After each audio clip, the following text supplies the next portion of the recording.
Assalamualaikum warahmatullahi wabarakatuh.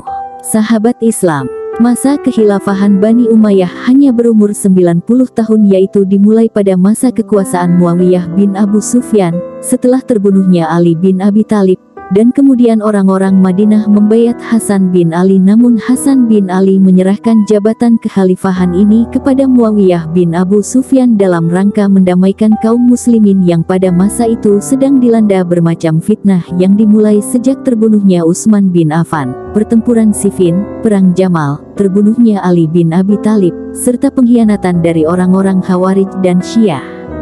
Pada masa Muawiyah bin Abu Sufyan, perluasan wilayah yang terhenti pada masa Khalifah Utsman bin Affan dan Ali bin Abi Thalib dilanjutkan kembali, dimulai dengan menaklukkan Tunisia, kemudian ekspansi ke sebelah timur, dengan menguasai daerah Khurasan sampai ke Sungai Oxus dan Afghanistan sampai ke Kabul. Sedangkan angkatan lautnya telah mulai melakukan serangan-serangan ke ibu kota Bizantium, Konstantinopel.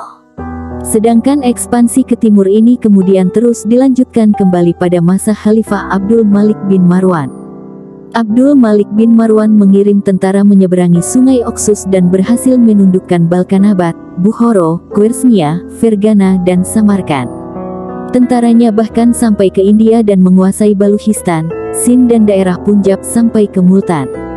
Ekspansi ke barat secara besar-besaran dilanjutkan pada zaman Al-Walid bin Abdul Malik. Masa pemerintahan Al-Walid adalah masa ketenteraman, kemakmuran dan ketertiban. Umat Islam merasa hidup bahagia. Pada masa pemerintahannya yang berjalan kurang lebih 10 tahun itu tercatat suatu ekspedisi militer dari Afrika Utara menuju wilayah Barat Daya, benua Eropa, yaitu pada tahun 711 Masehi.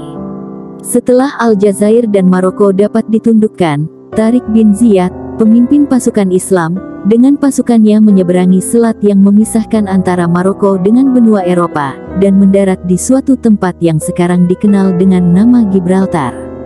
Tentara Spanyol dapat dikalahkan. Dengan demikian, Spanyol menjadi sasaran ekspansi selanjutnya. Ibu kota Spanyol, Cordoba, dengan cepatnya dapat dikuasai. Menyusul setelah itu kota-kota lain seperti Seville, Elvira dan Toledo yang dijadikan ibu kota Spanyol yang baru setelah jatuhnya Cordoba. Pasukan Islam memperoleh kemenangan dengan mudah karena mendapat dukungan dari rakyat setempat yang sejak lama menderita akibat kekejaman penguasa. Di zaman Umar bin Abdul Aziz, serangan dilakukan ke Prancis melalui pegunungan Pirenia. Serangan ini dipimpin oleh Abdurrahman bin Abdullah Al-Ghafiqi. Ia mulai dengan menyerang Bordeaux, Poitiers. Dari sana ia mencoba menyerang Tours. Namun, dalam peperangan yang terjadi di luar kota Tours, Al-Ghafiqi terbunuh, dan tentaranya mundur kembali ke Spanyol.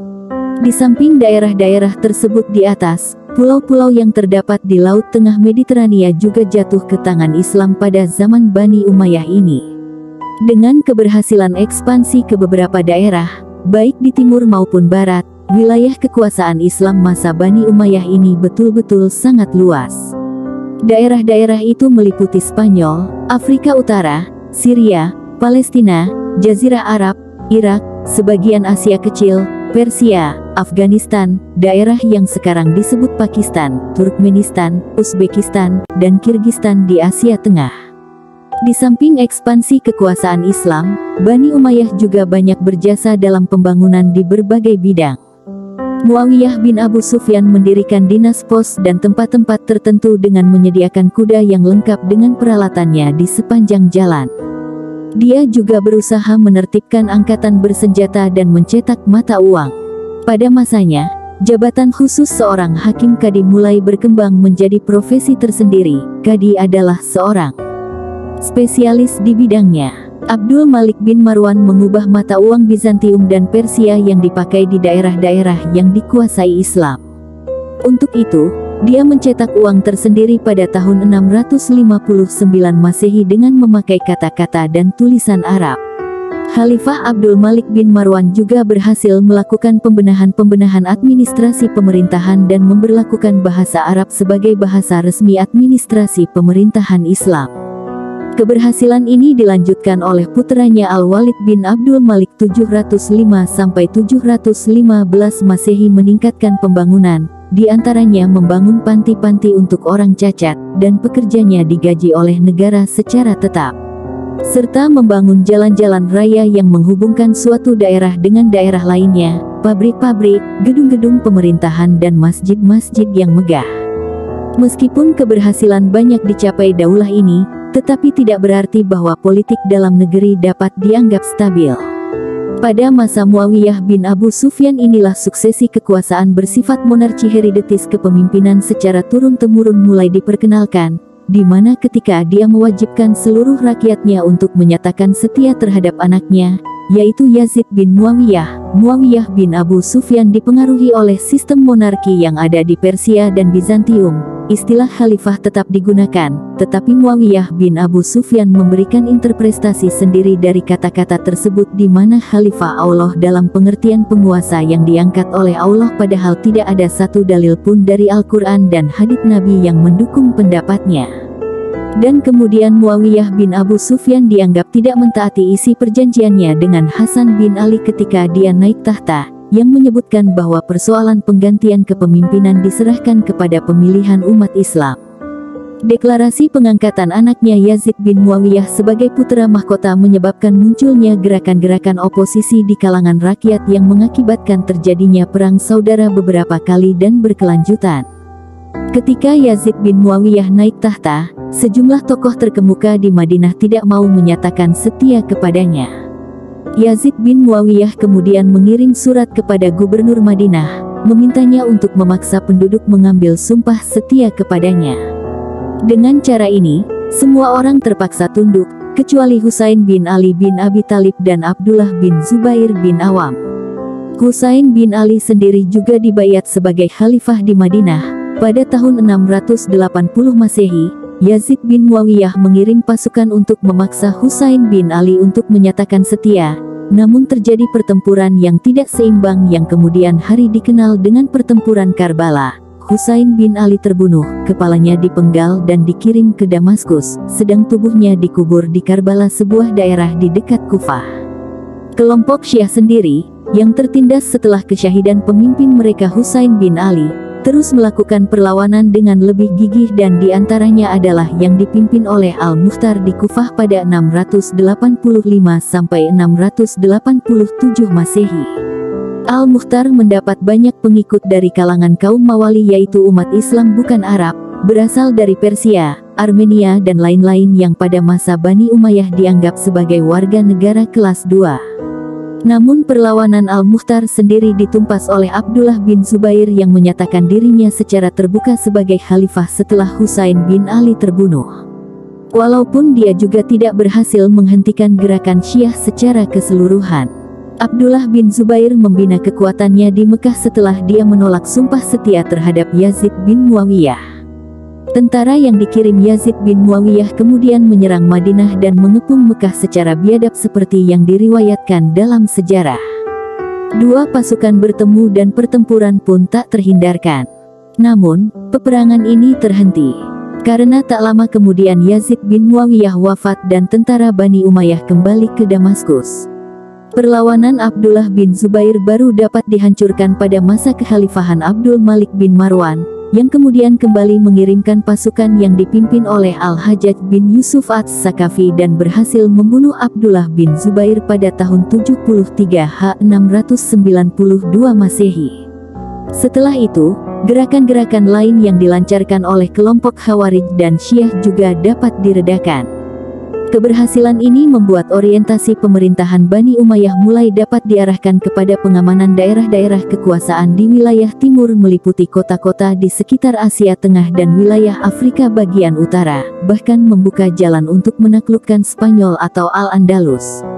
Selanjutnya hubungan pemerintah dengan golongan oposisi membaik pada masa pemerintahan Khalifah Umar bin Abdul Aziz 717 sampai 720 Masehi, di mana sewaktu diangkat sebagai khalifah, menyatakan akan memperbaiki dan meningkatkan negeri-negeri yang berada dalam wilayah Islam agar menjadi lebih baik daripada menambah perluasannya, di mana pembangunan dalam negeri menjadi prioritas utamanya, meringankan zakat, kedudukan Mawali disejajarkan dengan Arab.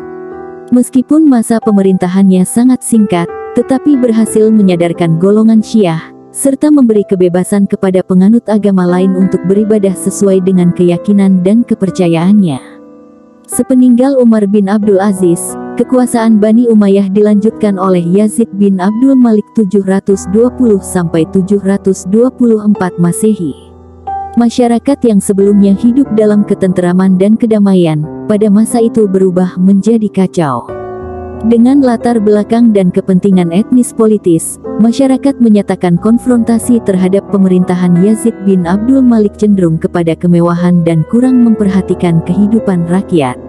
Kerusuhan terus berlanjut hingga masa pemerintahan khalifah berikutnya, Hisham bin Abdul Malik 724–743 Masehi. Bahkan pada masa ini muncul satu kekuatan baru di kemudian hari menjadi tantangan berat bagi pemerintahan Bani Umayyah. Kekuatan itu berasal dari kalangan Bani Hashim yang didukung oleh golongan Mawali. Walaupun sebenarnya Hisham bin Abdul Malik adalah seorang khalifah yang kuat dan terampil. Akan tetapi, karena gerakan oposisi ini semakin kuat, sehingga tidak berhasil dipadamkannya. Setelah Hisham bin Abdul Malik wafat, khalifah-khalifah Bani Umayyah yang tampil berikutnya bukan hanya lemah tetapi juga bermoral buruk. Hal ini semakin memperkuat golongan oposisi, butuh rujukan, dan akhirnya, pada tahun 750 Masehi, Daulah Umayyah digulingkan oleh Bani Abbasiyah yang merupakan bahagian dari Bani Hashim itu sendiri, di mana Marwan bin Muhammad, khalifah terakhir Bani Umayyah, walaupun berhasil melarikan diri ke Mesir, tetapi kemudian berhasil ditangkap dan terbunuh di sana. Namun, salah satu penerus Bani Umayyah yang bernama Abdurrahman ad-Dakhil dapat meloloskan diri pada tahun 755 Masehi. Ia dapat lolos dari kejaran pasukan Bani Abbasiyah dan masuk ke Andalusia Spanyol. Di Spanyol sebagian besar umat Islam di sana masih setia dengan Bani Umayyah. Ia kemudian mendirikan pemerintahan sendiri dan mengangkat dirinya sebagai amir atau pemimpin dengan pusat kekuasaan di Cordoba. Kematian Marwan bin Muhammad menandai berakhirnya kekuasaan Bani Umayyah di timur Damaskus yang digantikan oleh Daulah Abbasiyah, dan dimulailah era baru Bani Umayyah di Al-Andalus. Bani Umayyah di Al-Andalus. Al-Andalus atau kawasan Spanyol dan Portugis sekarang mulai ditaklukkan oleh umat Islam pada zaman Khalifah Bani Umayyah, Al-Walid bin Abdul Malik 705–715 Masehi, di mana tentara Islam yang sebelumnya telah menguasai Afrika Utara dan menjadikannya sebagai salah satu provinsi dari dinasti Bani Umayyah. Dalam proses penaklukan ini dimulai dengan kemenangan pertama yang dicapai oleh Tariq bin Ziyad membuat jalan untuk penaklukan wilayah yang lebih luas lagi. Kemudian pasukan Islam di bawah pimpinan Musa bin Nushair juga berhasil menaklukkan Sidonia, Carmona, Seville, dan Merida serta mengalahkan penguasa kerajaan Goth, Theodomir di Orihuela. Ia bergabung dengan Tariq di Toledo. Selanjutnya, keduanya berhasil menguasai seluruh kota penting di Spanyol, termasuk bagian utaranya, mulai dari Zaragoza sampai Navarre. Gelombang perluasan wilayah berikutnya muncul pada masa pemerintahan Khalifah Umar bin Abdul Aziz tahun 717 Masehi, di mana sasaran ditujukan untuk menguasai daerah sekitar pegunungan Pirenia dan Prancis Selatan. Pimpinan pasukan dipercayakan kepada As-Samah, tetapi usahanya itu gagal dan ia sendiri terbunuh pada tahun 102 Hijriah. Selanjutnya, pimpinan pasukan diserahkan kepada Abdurrahman bin Abdullah al-Ghafiqi. Dengan pasukannya, ia menyerang kota Bordeaux, Poitiers dan dari sini ia mencoba menyerang kota Tours. Di kota ini ia ditahan oleh Charles Martel, yang kemudian dikenal dengan pertempuran Tours. Al-Ghafiqi terbunuh sehingga penyerangan ke Prancis gagal dan tentara Muslim mundur kembali ke Spanyol. Pada masa penaklukan Spanyol oleh orang-orang Islam, kondisi sosial, politik, dan ekonomi negeri ini berada dalam keadaan menyedihkan. Secara politik, wilayah Spanyol terkoyak-koyak dan terbagi-bagi ke dalam beberapa negeri kecil. Bersamaan dengan itu penguasa Goth bersikap tidak toleran terhadap aliran agama yang dianut oleh penguasa, yaitu aliran monofisit, apalagi terhadap penganut agama lain, Yahudi. Penganut agama Yahudi yang merupakan bagian terbesar dari penduduk Spanyol dipaksa dibaptis menurut agama Kristen, yang tidak bersedia disiksa, dan dibunuh secara brutal. Buruknya kondisi sosial, ekonomi, dan keagamaan tersebut terutama disebabkan oleh keadaan politik yang kacau. Kondisi terburuk terjadi pada masa pemerintahan Raja Roderick, Raja Goth terakhir yang dikalahkan pasukan Muslimin.